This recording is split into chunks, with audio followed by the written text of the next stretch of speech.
Hello, everyone. Welcome to the third episode of Startup Journey. We talk to entrepreneurs and try to know what drives them and try and get some inspiration from them. Today, I'm really excited to have with me Matt Balducci. He is a high performance business coach, entrepreneur, motivational speaker, Amazon best selling author, a father, husband, and a bodybuilder.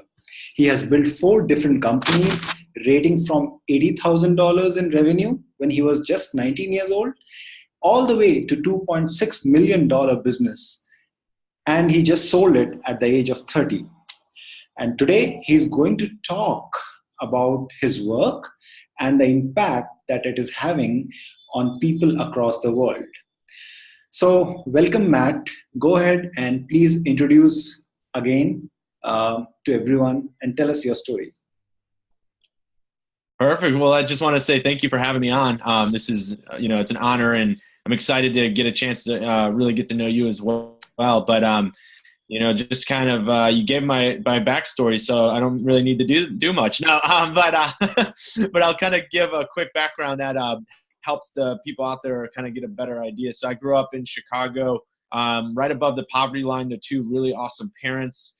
And we were joking or talking about before we jumped on kind of, some of the topics we were going to cover. And one of them being, what led me to being an entrepreneur. And honestly, I think two main components happened when I was younger. One being that my parents aren't very successful financially, not in a mean way, but they just never really got to a reasonable level. So they were just right above the poverty line. So I had to work really hard growing up.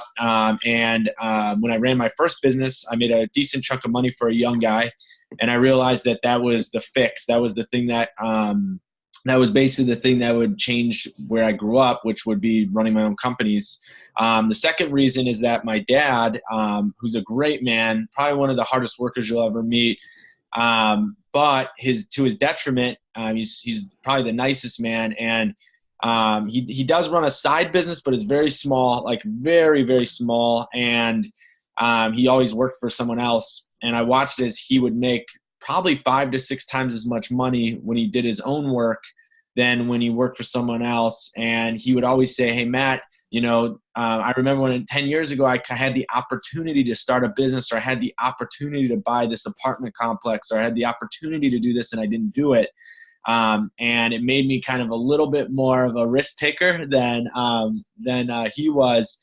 And it really kind of propelled me forward as a businessman to say, "Hey, Matt, it's okay. Take the risk." And the cool part is he was the first reason I started my first business. I sat down with him and I said, "Dad, should I do it?" And I was a 19-year-old guy, and I took his advice, and he said, "What's the worst that can happen?" And that would probably be to all your listeners out there, that it's literally, think about it from that perspective. What is the worst that can happen? You can always recover. Even if you were to fail flat on your face, you can always go back to doing what you were doing before. You can go get another job. There's no risk realistically. So that's just kind of a quick intro. I know that might not be, but that is a way to summarizes the interview. Yeah. I mean, that's a very crucial point that you brought about. Like, people normally are scared of failing when they think of doing something of their own, or not even something of their own, something that they feel like doing. They just don't do it. Reasons could be many, but I think this is a very good point to think about what worse can happen. So I think okay. So tell us more about you. Like, what happens after that? Say that question one more time. I'm sorry. I'm saying tell us more about your journey.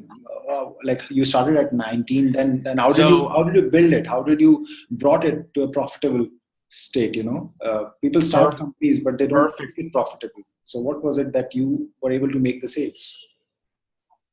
Perfect. So my first business was a small painting company when I was a freshman in college, and I got lucky. I got introduced to a program in the United States, and I got an opportunity to actually work with them and get some coaching. And I built a $80,000 painting company, and I made about $25,000 in income.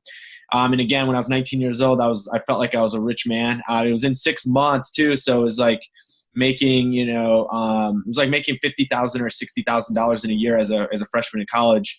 And after I made that kind of money, there was a lot of ups and downs. I'm not going to tell everybody out there as an entrepreneur. The one thing you're going to realize is up front, it's the most underpaid job that you'll ever have. But long term, it's the most overpaid job you'll ever have. So if you build it out, what ends up happening is you get a ton of money. You can actually build out a business to where you're not putting as many hours in the future, but you're still making more money than you would have if you worked for someone else. And it actually, if you do it right and you build out the business the right way, then what will happen is your hourly rate will increase exponentially. And so after I built that business, I started a marketing company. We did about $500,000 in sales. That was when I was before I was 23. And unfortunately, I learned a lot during that business. That business actually collapsed on me, and I invested a ton of money back into it at that time. And I ended up actually collapsing it and leaving with $30,000 in student loans and $10,000 on a credit card. And I was sitting there broke and in debt. And for a lot of listeners out there, my only option at that moment was to go into the corporate world for a year and a half. And I did. And I hated it. Absolutely hated it. And so I came back and I started up a general contracting company, and I grew that business to $2.6 million, which was the last company I just sold. And that took about 5 years to grow. And that business, I learned a ton about how to scale and systemize and build out a company. And now I am a high performance business coach, like you mentioned earlier, and speaker. And what I do for people is I do two things. One is I help entrepreneurs basically scale their businesses, but I really help high achieving men basically optimize their life through productivity, health, and income. And basically, it's usually entrepreneurs or professional men. And it's just amazing to be able to do that now, because I created the program based on my own avatar of who I am and what I would have wanted in a program. And it's been amazing being able to work with such great men as well as entrepreneurs that I get to help now and coach. And that business will probably it'll do over 6 figures this year, just to start off for year one. I've been running that business since March. And hopefully next year, in 2019, it'll hit $1 million, and that'll be exciting. But to kind of answer your question is there was a lot of ups and downs, a lot of failure, a lot of challenges, a lot of learning. But when I look back at those days that sucked, I'll tell you right now, I'd rather those days than sitting in an office. And I'm not being mean to anybody who does sit in an office, but sitting in an office working for someone else without the opportunity to actually grow my own thing. And so it hit me when I was young, like I said, that I wanted to be my own boss. And so I hope that answers it. But That's great. I now want to ask you, you said that you were going through this phase of starting with $80,000 to making a business of $500,000, and then you were broke, and then you built another company which went till $2.6 million, and now you are a business coach yourself. This is a roller coaster ride, up and down, up and down. So, what was it that you were following or reading, or who were your mentors when you were going through this phase, which was not easy to survive as an entrepreneur? So tell us about that. Where did you brought that drive to push yourself even when it was not going well? Perfect. So here's kind of the thing for everyone out there to understand is that your business will only grow as big as your identity will allow it. So what do I mean by that?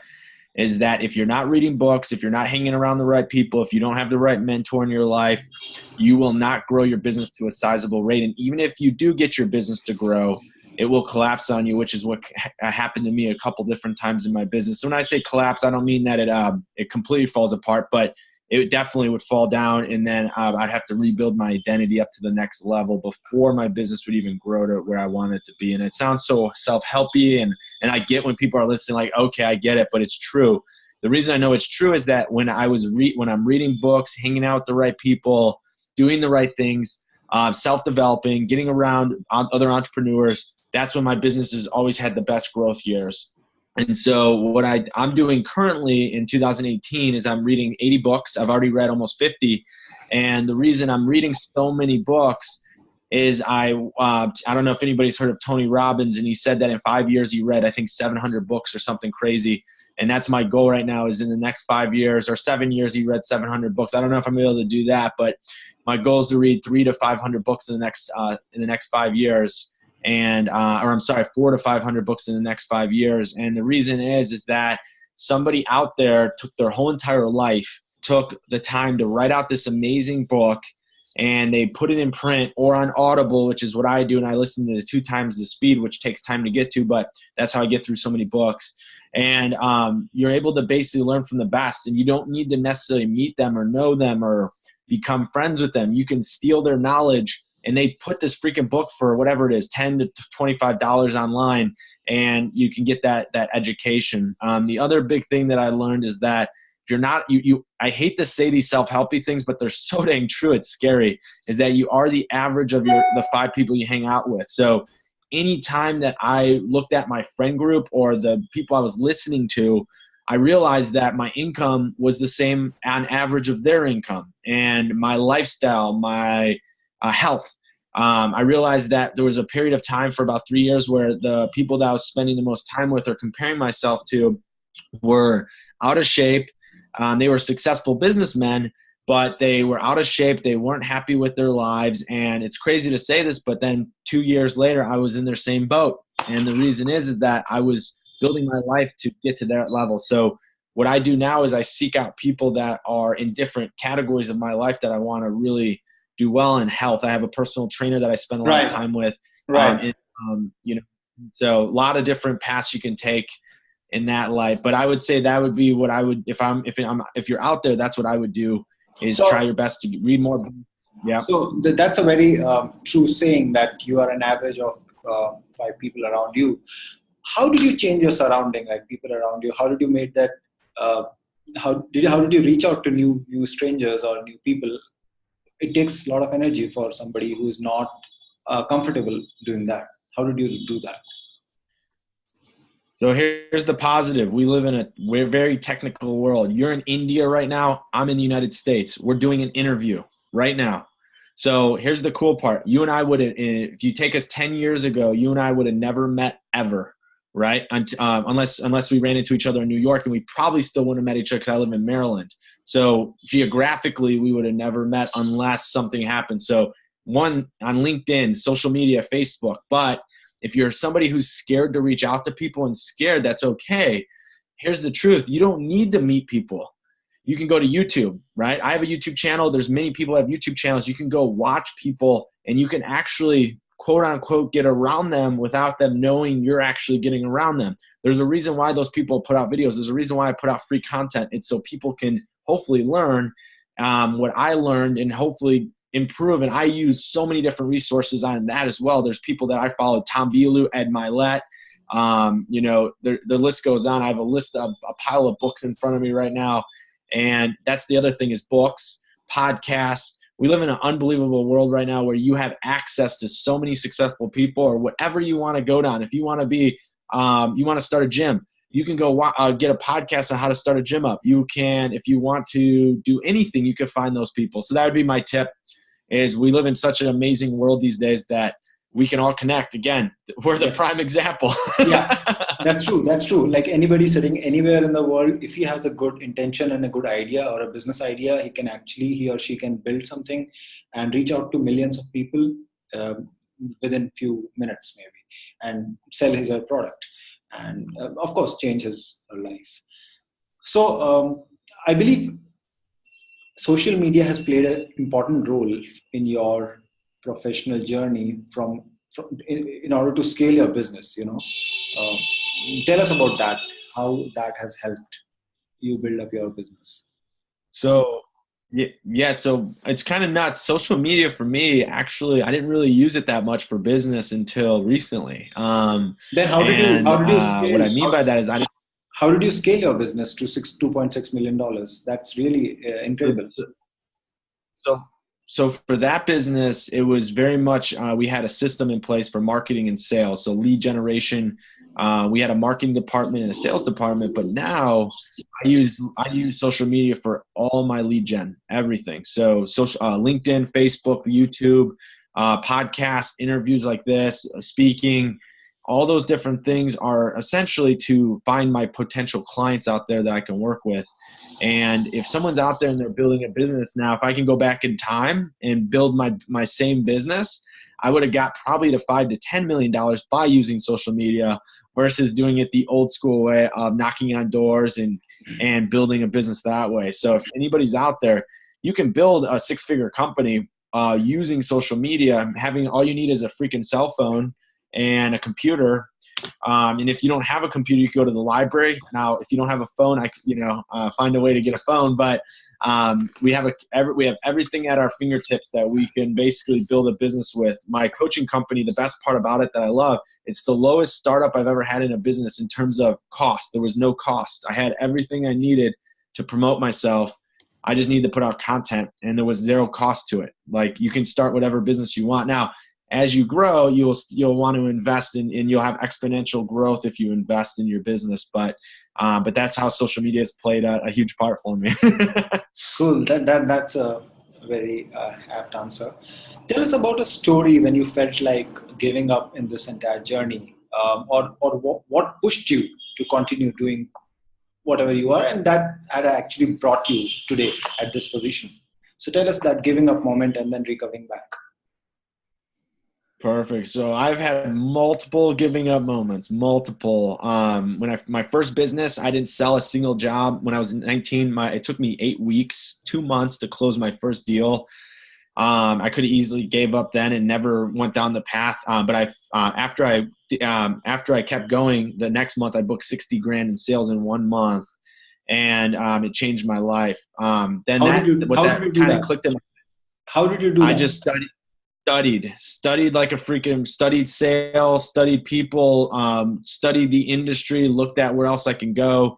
And it took a little bit of time, but I finally figured it out. But some of my bigger failures were, like I said, I collapsed my business that was at $500,000. And what I mean by collapse is, again, I wasn't necessarily prepared to grow the business at such a fast rate. I didn't build out the infrastructure I needed. So what that taught me was that to grow a business, you have to have the right people in the right spots. And you also have to make sure that you're continuously growing yourself, because I got cocky. I became this cocky businessman. And then I realized that, no, you stay humble no matter what. And then when I started the business I just sold, my first year, we did 700,000 in sales, and which we were jacked about. But I had 4 key employees, and all of them walked out on me. And they walked out on me because I was not a great boss. And it hit me over the head that year that I needed to change and become a better boss and learn how to actually work with employees. And back to your original question, how did I fix all these things? Is I just studied it. I said, all right, a lot of people would have gave up, but I said, listen, if this is my downfall, I need to change who I am to become what I want to become. And so if I'm bad with employees or bad at management or whatever it was, which I was actually great at management, it was bad expectation setting. I had to work on, and I fixed that. And then the next 3 years, I didn't have any key employees leave. They stayed working with me, and it's been amazing. And even now in my coaching business, I've gone through in such a short period of time, I've gone through changing my model 3 different times already, and readjusting to working with, from high performance to business coaching to then, helping specifically working with high achieving men. And it took a little bit of time to figure out what I was truly passionate about. And again, I could have gave up and said, screw it, I'm going to go get a job. but that's not who I am. So, but I don't know if that answers that one for you. Yeah, definitely. It does answer me. My next question is, Matt, there are so many people maybe around the world today who are depressed in life or are going through some crisis, or they just got laid off from their jobs. What message would you like to tell them, or when they look at your story when you were also in a job at some point of time, and then you pushed that limit and you started your own company? Tell us some message to those people who want to do something, but they're in a state of depression, or they're not mentally prepared to take that jump. So entrepreneurship's tough, but I will tell you right now that if you're watching this, my guess is you're relatively young. And here's what I mean by young. You can be 20 years old, 30 years old. I'm 30. You can be 40, 50, 60, and you're still young because you still have a ton of time left. And businesses don't necessarily take as long as you think to actually grow. Year one is tough, but once year two hits and you finally got the ball moving, the momentum, it actually grows. So anybody out there that's like, listen, should I start a business or should I not? Again, I'm going to go back to what my dad told me when I was 19. What's the worst that can happen? Literally, what's the worst that can happen? So here's how I looked at it, is I looked at it from this light. If I'm making X amount of dollars at work, so let's just say hypothetically you were making 60 grand a year, 100 grand a year at your job. That means that all you have to do is find a business that replaces that income. And typically, so if you're making 60 grand, that means you got to find a business that generates $5,000 worth of business a month. I don't know what that business is for you, but then after you figure that number out, then you reverse engineer and you go, all right, what product am I going to sell? All right, if I'm going to sell a product that's $100 per product, then that means to get to 5,000, I'm doing the math right. I need 50 clients per month. So that means I need either a recurring 50 clients a month or I need 50 clients a month. If I'm selling a $1,000 product, I only need 5 clients. So then it's like, all right, what kind of business do I want to build? Once you figure that out and get very clear on that, then the next step is just taking action and executing and making mistakes and messing up and failing. And you know what? Guess what? You might have months that you don't hit your 5,000. You're going to have to figure it out. How do you figure it out? Set yourself up. Get a credit card. I'm not telling you to put yourself in debt, but get yourself a safety net, right? Put money in the bank, whatever it takes, and give yourself time and go, all right, and be okay with it. If I don't make it in a year, you know what? I'll go get another job. Put yourself have a backup plan. I know a lot of people will tell you don't have a backup plan. I think that's stupid. Have a backup plan just in case, but don't let that be your way out.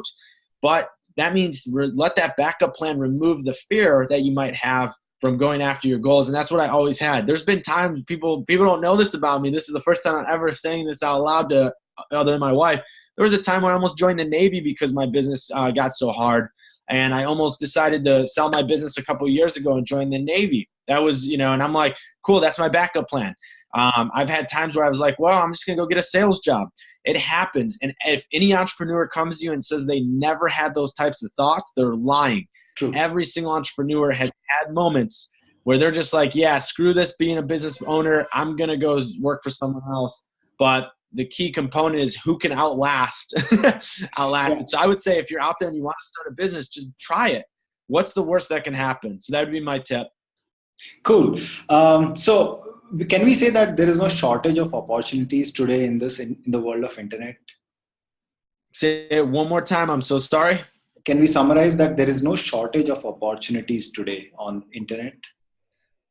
No, you literally look, whatever you want to do, you can. I'm telling, it's nuts. And that's why I'm excited to be where we're at. Because if I go back 10, 15 years ago, I wouldn't be able to have started my coaching business like I did. I would have had to go network and do this. Now I can network with millions of people really quickly, and they can see me in a video and go, I like Matt. You know what? I want to talk to him and let me see what he has to offer. And I can build a relationship that way versus back in the day, I would have to go out and meet. And I still do that, by the way. I still highly recommend people go face-to-face. That's probably the best ever still.